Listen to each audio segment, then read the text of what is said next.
Praise the Lord. Good morning ప్రియులారా. ఈరోజు దేవుని మాట సామెతల గ్రంథం 8వ అధ్యాయం 17వ వాక్యం. నన్ను ప్రేమించు వారిని నేను ప్రేమించుచున్నాను, నన్ను జాగ్రత్తగా వెదకువారు నన్ను కనుగొందురు. ఐశ్వర్య ఘనతను స్థిరమైన కలిమి నీతియు నా యొద్దనున్నవి. ప్రియమైన దేవుని బిడలారా, జ్ఞాని అయిన సొలొమోను ఈ రీతిగా దేవుని జ్ఞానం చేత మానవాళైనటువంటి మన కొరకు అందించిన ఈ 8వ సామెతలలో ఈ విధముగా రాయబడి ఉంది గనుక, ఆయనను ప్రేమించే వారిని అనగా దేవుణ్ణి ప్రేమించిన వారిని దేవుడు ఆస్తికర్తలుగా చేయబోతూ ఉన్నాడు.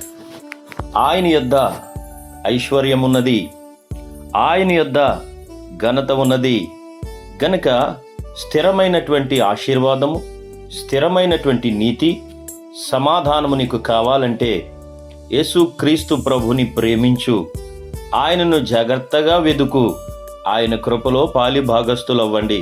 అలాంటి కృప దేవుడి ఉదయకాల సమయంలో మీకు అనుగ్రహించునుగాక. దేవుని ప్రేమించే వారికి అనగా ఆయన సంకల్పం చొప్పున పిలువబడిన వారికి సమస్తము సమకూడి జరుగుతున్నవనే సత్యాన్ని గ్రహించండి. అట్టి కృపా భాగ్యము ప్రభు మీకు దయచేయునుగాక. ఆమేన్.